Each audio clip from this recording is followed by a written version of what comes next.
What is going on, guys? Welcome back to another video. I know it's been a hot minute since I've posted a video, but in today's video I'm going to be going over my top 5 summer lures that I have been using. And I've been doing a little bit of tournament fishing now, so I've been kind of trying to record some videos there and here and trying to get things going. But like I said, today's main focus will be my top 5 summer lures. And I actually have a bunch of my boxes with me right now, but what I want to start off with that I always have tied on, doesn't matter if I'm fishing a lake, fishing a river system, fishing anything, I always have a moving bait on. It doesn't matter what kind of moving bait you have on, but what I usually like to have on is a black and blue jackhammer right here. The size that I like to use is a 3/8 or a 1/4 ounce jackhammer, and I would always pair it up with either a little baby Rage Craw or a Googan Baits Kraken Craw, just something with little flippers on them. You don't have to use flippers. A lot of guys will use flippers, but you actually don't have to. Most of the time it's just the blade doing the work for you, so that's really what attracts the fish to your lure. But the jackhammer is my one lure that I will always have on and always be fishing no matter where I'm fishing. My second lure that I will have on is the Googan Baits 10-inch mono worm here. When I'm fishing grass, fishing deep drop-offs, just fishing super thick stuff, and if I'm looking for a big bite, I always go to the 10-inch mono worm here. The mono worm works really well. I use it with the 5/0 hook, and I use it with my 1/2 ounce sinker, tungsten weight sinker right here, 1/2 ounce tungsten weight sinker.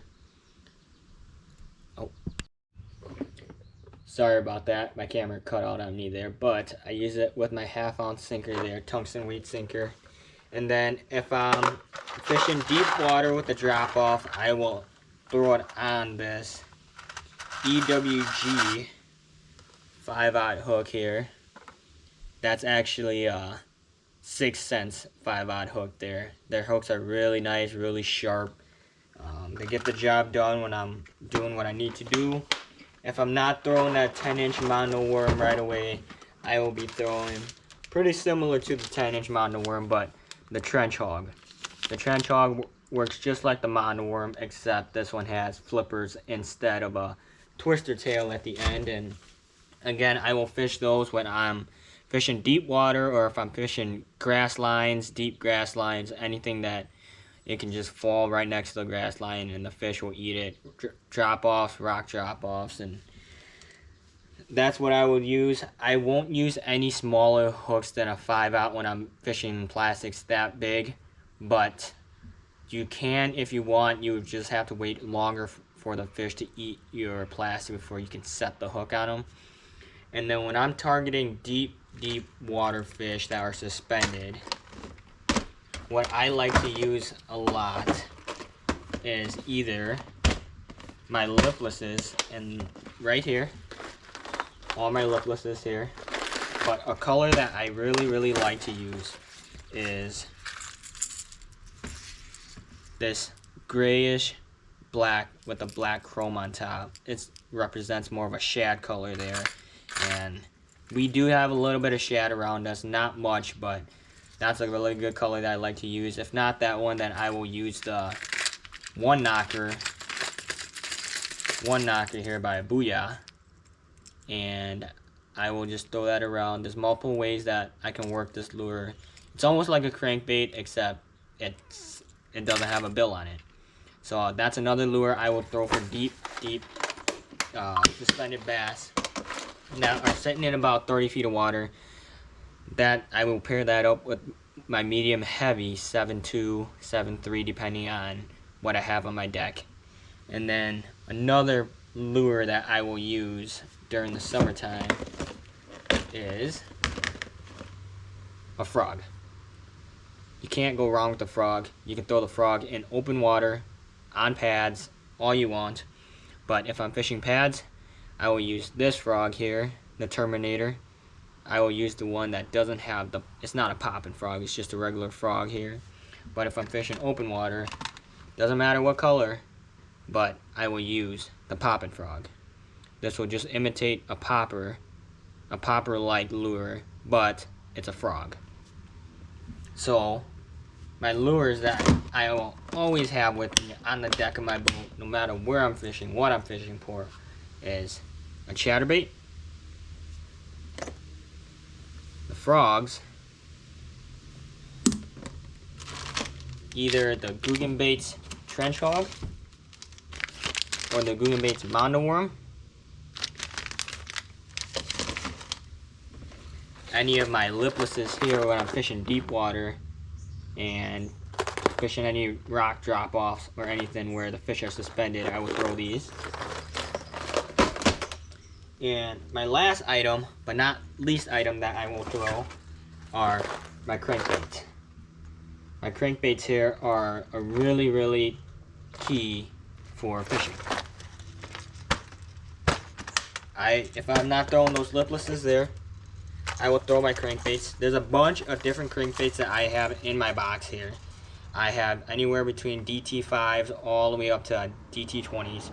Just depends on the depth of water you're fishing, and any of my crankbaits in here, depending on how the water condition is, I will be selective on it. But one that I will always throw, and I know that will work most of the time where I go, is my shad crankbait right here. This is a, I guess I shouldn't really say shad, but it's more of an emerald shiner color. It's got that silver on it, and it's got that green top, so it imitates emerald shiner more than anything.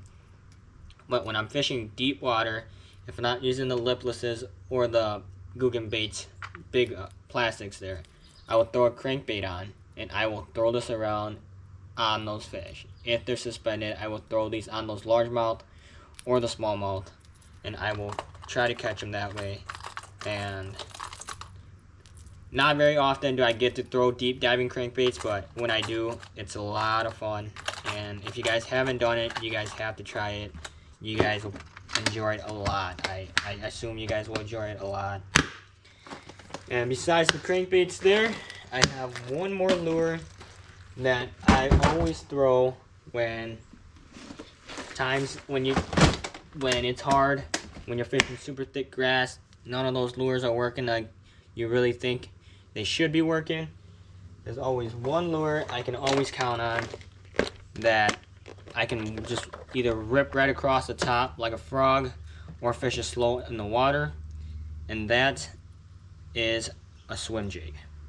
A swim jig is one that I know I can always use when it's super weedy and when I'm fishing either thick stuff, not thick stuff, deep, shallow, anywhere.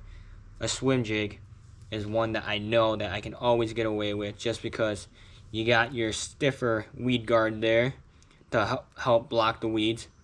You got your skirt here to also help block the weeds, and then you will have your plastic on the end of the hook here to also protect everything, so everything is actually compact together, and your hook is just barely poking out to when the fish eats, you can still set the hook right into that fish. But anyways, I will go more in depth on this when I get out on the water, but I hope you guys did enjoy today's video, and if you guys did, it means so much to me if you guys hit that like, hit that subscribe button. Again, sorry I haven't posted a video in a while, but I will work on that, and I hope you guys did enjoy today's video. If you guys did, it means so much to me if you guys hit that like, hit that subscribe button. I'll see you guys in the next one.